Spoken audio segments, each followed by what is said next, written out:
at night was born to fight. Mythical, so mystical, think what you like. You could be the sword, the shield, defender of the people down below. You know I fall for love. You know I fall for love. You know I fall for love. Be kind to those around you, don't be merciless. Remember me, for my name is Perseus.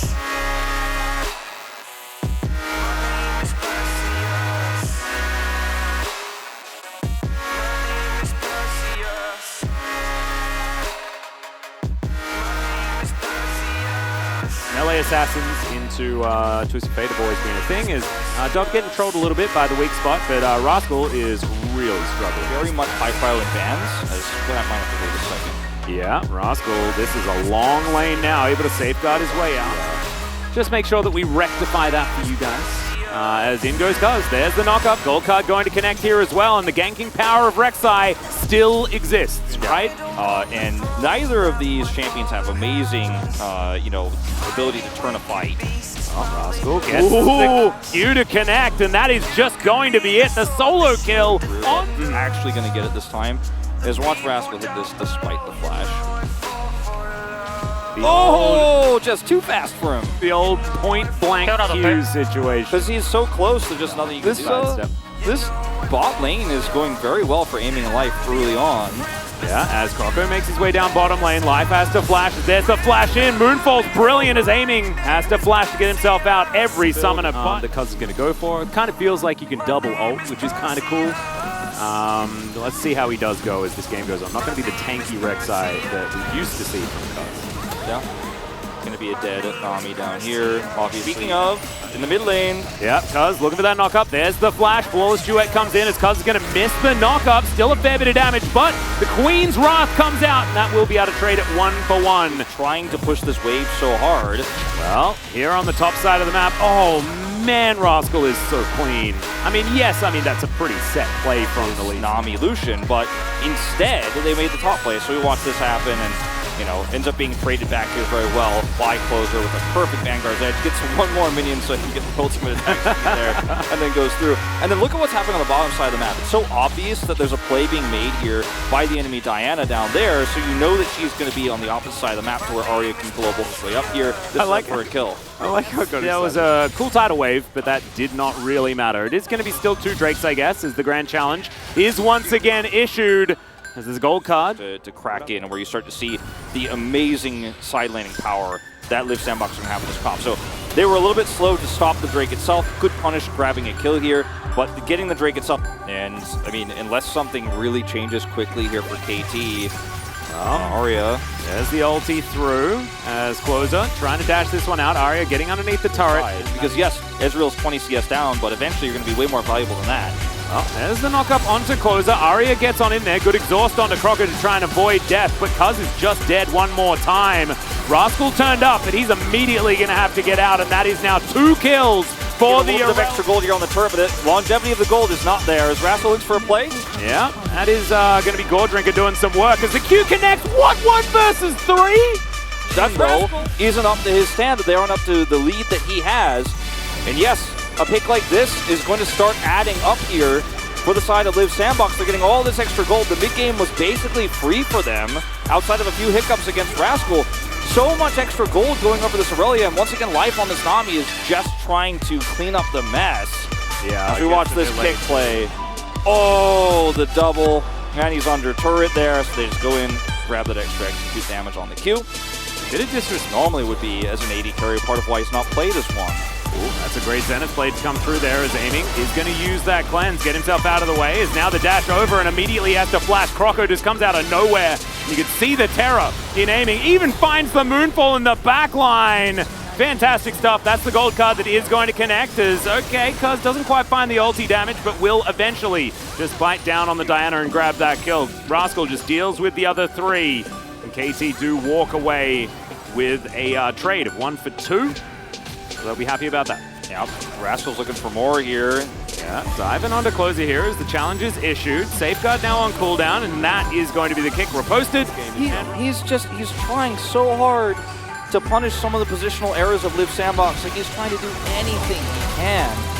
And this is a really nice follow-up, good bubble there, but there's just too much damage here for Live Sandbox, and Croco is ready to hit an ult button here. Gets the double, and yes, Rascal gets a kill on the other side, but you'll absolutely take that as Live Sandbox, as they're ready to turn this further.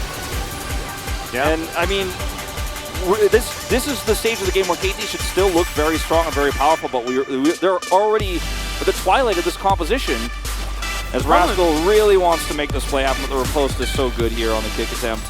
Yeah, and it's pretty optimistic. Like, normally he'd be waiting for the riposte before he even goes for anything like that, but found himself in a desperate scenario as Dub's dead.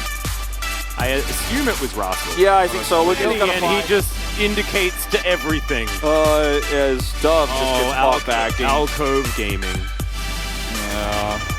Doesn't even get the blast going to help him out. Rascal takes it with him. Safeguards for the chase. Flash kick, Q, execute. Bam! Gets one more auto to put her out of her misery there. Rascal, 5 kills in this game. Croco coming down, and I mean, Croco is the actual danger zone, as he could probably get that. He's like not sure. He's like, I don't know, can I do this? Yeah, trying to catch him back, and here is Moonfall, not going to quite do enough damage, and now the teleport going to be invested as well. The Q is going to miss. Safeguard, now can Rascal actually do the great escape? He's going to, the answer is absolutely not. Unfortunately for their composition, there's no one. All right, hold on, let's watch how this happens. Okay, my God, okay. Big damage there. And then they've got the Twisted Fate to lock down. It looked like aiming was... This game is still open. Well, aiming gonna have to get underneath this turret. He's not very safe though, as you can see, Closer having to chill under there for quite a while. I know I'm sounding like a Rascal fanboy, but I'm really just trying to look at the one way this goes okay for KT, because everything else on the map is a disaster. But this is just really well played by Closer. KT, make no mistake. Whoa! Ice just did, yeah, that's a lot of damage. He's untouchable too. Like, who can get on top of him? Nobody. He gets gold card and he's like, yeah, I'm chilling. Yeah, Arcane Chip. That is going to be aiming. Throwing down the back massage. Not going to be a lot of work done there by Croco, but does manage to use the Zhonya's in time. Rascal looking for the backline opportunities. He does get the kick back, but Vanguard's edge is just a little bit too good. Rascal gets into the backline. Is the grand challenge going to work out? And the answer is absolutely yes. And Cuz is like, where did my team go? And then he joins them in the Death Box composition. You're a Live Sandbox fan, and I know you're out there. They are in prime position this game on the back of Croco and Closer. This is really reminiscent of the first loss KT had to Damwon Kia, where Rascal is trying to do anything. He's trying to flank, he's trying to find an opportunity, and he's doing so well, but it's just not enough at the end of the day. And this is a really well played out team fight for Live Sandbox. They're very slow, they're playing around their range advantage. They have the Ezra back here. That's when, like I said, the Fiora becomes a problem. Well, now Closer is going to try and take the fight. Does manage to land the stun and manages to stick onto Rascal here. And move up as 5, and I'm going to push all the way to your Nexus. That's the idea. Yep. Trisha Barrage is just going to take an entire champion's health bar off of the bottom lane of KT.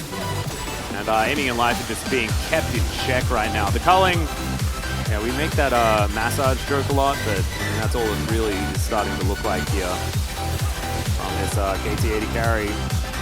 Yep, Q connects, and so Aiming's like, well, I'm not going any further forward, and it looks like Live Sandbox just want to take this all the way down the top lane as Croco gets exhausted, does go golden in the end. It's a great tidal wave to try and get that CC, and now Croco will be taken down, but now Closer gets into the backline. Not going to be able to jump onto the fountain, though, as that is a couple of kills going down. Cuz and Ari are both dead, but Rascal's still alive, and Aiming is still doing damage, but the challenge has been issued. And Rascal will go down, and then Aiming eventually does fall. Closes Aurelia. This stage of the game, so dangerous, and Live Sandbox. They lose game 1 so quickly, and then come back with a vengeance. Very, very dominant third game.